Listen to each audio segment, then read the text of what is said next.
ازيكم يا اصحابي يا حلوين؟ عاملين ايه؟ رب كلكم تكونوا بخير وباحسن حال. لو كنت اول مره بتشوفيني، انا بسمه، ودي قناتي، بتمنى تاخدي جوله فيها وباذن الله تعجبك. بس اوعي تنسي اللايك والشير والسبسكرايب وكومنت حلو كده يشجعني، ونصلي مع بعض كالعاده على الرسول. اللهم صلي وسلم وبارك عليك حبيبي يا رسول الله. زي ما انتم شايفين كده ابتدينا يوم حلو، يوم جديد، يوم بالتفاؤل، مليان بالبهجه كده وطاقه ايجابيه.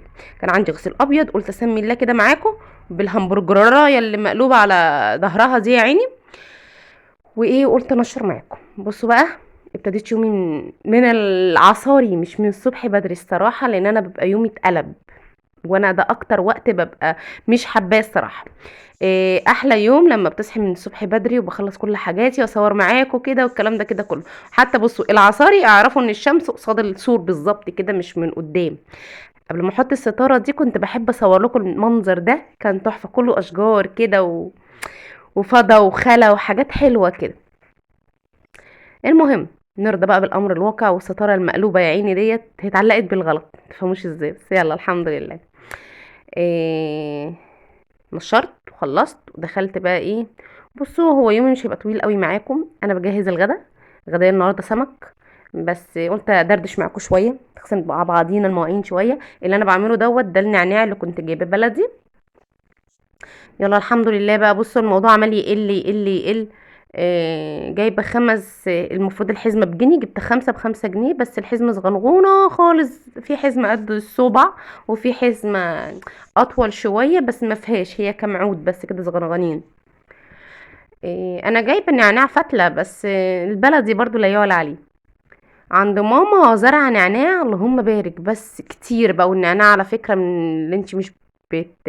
مش بتخدميه، هو مع نفسه بقى كده بيكبر ويكتر، حتى لو حطيتي حاجة صغننة منه. بس اللي عند ماما تقيل قوي. يعني الراجل بتاع النعناع بيقول لي ده الافرنجي. هو اللي انا اقول لماما بصي انت حوشيهم ووديهم لمعمل يعملوا منه الحاجات اللي هي الزيوت الطبيعيه والتجميل والكلام ده كله، لاني ما اقدرش اشربه. هي بتحبه وفي اللي بيحبه، بس انا تقيل عليا قوي. قلت بقى كده ايه، اغسل مواعيني وحاجتي ونقعد ندردش مع بعضينا في حاجات كتير، حاجات كتيرة. ببقى على فكرة في بالي عايزة اكلمكم ومش عارفة ليه بشغل الكاميرا، إيه بشغل الفيديو بسكت، بحسش ان مش عارفة اتكلم في حاجة. فاهمين؟ مش بيجوا عليكم الوقت ده؟ بيبقى جواكي كلام كتير قوي وعايزة تتكلمي في حاجات كتيرة قوي، وتيجي وقت ساعتها بتلاقي نزل عليكي صمت. انا في بقالي فترة كده. يلا الحمد لله. بصوا احنا دايما نقول الحمد لله على كل حاجة، السراء والضراء، وكل حاجة في حياتنا بنقول عليها الحمد لله. هي الحياة مراحل، وواحدة واحدة. يعني انا قبل الجواز كنت اقول لما انا بكره المطبخ، وانا فعلا كنت بكره المطبخ قوي على فكرة. كنت في المدرسة اروح ماما هي اللي بتعمل كل حاجة، انا واخواتي ما كبرنا اشتغلنا برضو هي ماما اللي كانت شايلة، ربنا يديها الصحة، كل حاجة في كل حاجة. اه حصلت لماما بقى ظرف كده، حادثة كبيرة قوي عندنا هنا في الساحل، وطريقنا الصراحة وحش وحش وحش يعني. هنا بقى اللي هو ايه، ضربة قلم فوقنا بقى.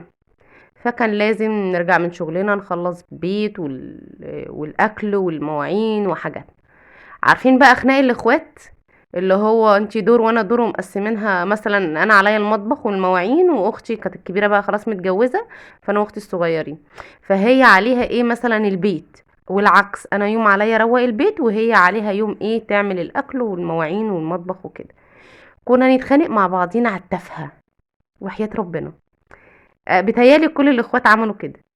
عارفين دلوقتي تبقى ذكريات حلوه، اقعد كده افتكر، طب والله العظيم كانت احلى ذكريات ان انت تتخانقي مع اختك، مع ان كنا متغاظين قوي وقتها بقى وشايله في قلبك، فاهمه انت؟ انت وجهه نظرك ان انت منضفه حلوه قوي وهي مرمطه وراكي، وهي وجهه نظرها ان هي منضفه حلوه قوي وهي مرمطه وراكي. والكارثه ان انتوا الاتنين مرمطين، انتوا بتعملوا اللي عليكوا. يعني لولا ان الام اصلا حسها يا رب يبقى في الدنيا دايما هي اللي شايله الليله، هي اللي فاهمين. عارفين البيت من غير واحده، لما ست البيت الام عامه لما بتتعب، مهما كانوا الاهل والاصحاب والمعارف والجيران ومش سايبينها لوحدها وكله بيشيل، بس البيت ناقصه حاجة مهمة. ايه هي؟ انت مش فاهماها، انت بتدوري عليها، بس هو البيت ناقصه حاجة مهمة وحاجة كبيرة، وهو المهمة، مفيش كلمة تانية بعد المهم. فربنا يخلي كل ام ويخلي كل واحدة لبيتها يا رب. وطبعا ذكرياتنا مع اخواتنا دي بالدنيا واللي فيها، ومع اهالينا بالدنيا واللي فيها. كتير الاخوات بيتخاصموا، بس ما بيقولك ايه، الدم عمره ما يبقى ميه، بيتصالحوا. على التافهه بيتصالحوا وعلى التافهه بيتخانقوا، فاهمين قصدي؟ تيجي بقى بعد الجواز ولا يوم من ايام واحنا صغيرين. بس من جيته للحق برضو هي سنة الحياة. على قد ما باقعد اقول ايه ده، لا ده انا كنت مش شايله هم، ده انا مش عارفه ايه كلام من ده، بس لما باقعد افكر كده يا سلام، طب ما امي كانت كده وحماتي كانت كده وجدتي كانت كده والناس كلها كانت كده. هي دنيا ودواره، دي سنه الحياه. اللي هو انا لسه بقولها امبارح لاختي، اللي هي دخلنا الغساله. بجد والله العظيم احنا دخلنا الغساله، اللي هي انت وحظك بقى. عارفين انتوا لما يكون في، انت بتقولي التي شيرت ده قطن، فهيدخل الغسالة يطلع قطن ونظيف وزي ما هو ومية مية. وفي حاجة تانية يقولك قطنه تطلع مغشوشة، تطلع ممطوطة من الغسالة. انتوا فاهمين الفكرة؟ فانت بقى وتربيتك لما تطلعوا من الغسالة دي بقى انت وعيالك لما يكبروا، فانت وحصادك بقى، يا اتمطت وما كانتش خامتها كويسة، يا طلعت مظبوطة وطلعتوا كلكم مغسولين ونضافوا قشطة وزي الفل وبتلمعوا كده وريحتكم حلو. فهي كده اسمها الغسالة. ربنا يقدر كل واحد على شيلته وعلى اللي هو فيه، وربنا يقدر كل بيت على اللي جواه لان كل باب مقفول في جواه كتير، في جواه قصص وفي جواه حكايات وفي جواه آه، حب وكره، وهو ما توصلش الكره بس يعني خلي نسميها ايه، في حزن وفي فرح، في حاجات كتيرة. لا ما تبقاش حياة، ما تبقاش دنيا. انتوا فاهمين ازاي؟ هي دي بقى الذكريات. يعني انا لما زياد اغلبية وقته عايز الكرتون، عايز التلفزيون، عايز جهاز، وده مش صح، ده تعبني يمكن نفسيا شوية. بيحب يقعد معانا وكل حاجة، بس لو خيرتيه لا هو ده الاكتر. انتوا فاهمين؟ اقول له يا حبيبي اقعد معانا كده اما نجيب مسلسل من على النت بتاع اي مسلسل من التسعيناتي مثلا، كلام من ده. يعني احنا حاليا بنتفرج احنا وبابا على عباس الدميري. عباس الابيض، عباس الدميري، آم، بتاع يحيى الفخراني. ما يبقى عايز يقوم حلقة ورا التانية تشده، اقول له على فكرة انت لما تكبر هتقول يا ده واحنا ملمومين مع بعضينا، كان زمان واحنا صغيرين مفيش حاجة اسمها تليفونات، يعني كان التليفون الارضي، ولما طلع التليفون المحمول دوت كان محمول بقى مش موبايل، يعني كان مع بابا وماما ومش كتير كمان، فاهميني؟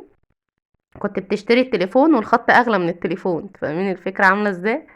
فكان في ألفة، كان في حس، كان في دفى، كان في حاجات كتيرة تليفونات منعتها والنت منعها، زي ما النت فيه الحلو وفيه الوحش برضو على فكرة.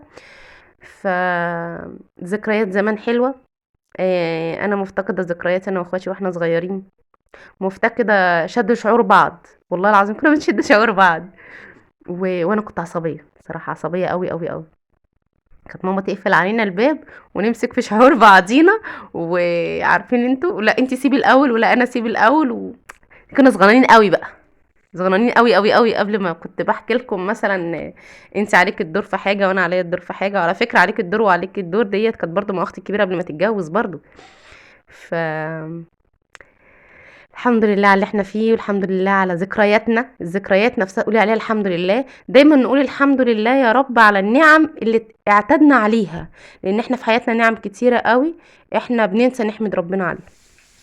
بصوا لي اخواتها جابوها لي هنا اهوت، ويا حبيبتي هتفضل تكح بسبب الريحه. إيه بس رايحه بيها استشاره النهارده حبيبي، والله تعبانه قوي، صعبانه عليا قوي. الحمد لله لوجي بدات تفوق وزياد فاق، والحمد لله على نعمه ربنا. دايما في السراء والضراء، لسه كنت بقول لكم نقول دايما الحمد لله. هنا بقى لي السمك، عامله سمك بلطي وبتنجان، وكمان الرز الصياديه اللي انا بعشقه. خلي بالكم الرز الصياديه حلو جدا للاطفال. بصوا انا فاتحه الشباك، الدنيا ظلمت بعد المغرب كده علشان ليان وصدرها، وبرده مفيش فايده هتكح. ما عنديش حاجات لقيتها الا طماطم، رحت قلت لا انا هعمل سلطه طماطم وبتاع دوت بصلايه كده وخلاص على كده وتتقضى الحمد لله. والوجبه كانت حلوه والله. بس كده.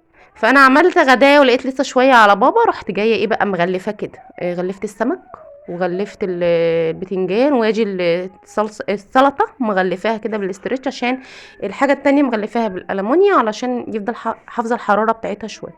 واجي الرز لسه سخن اهو.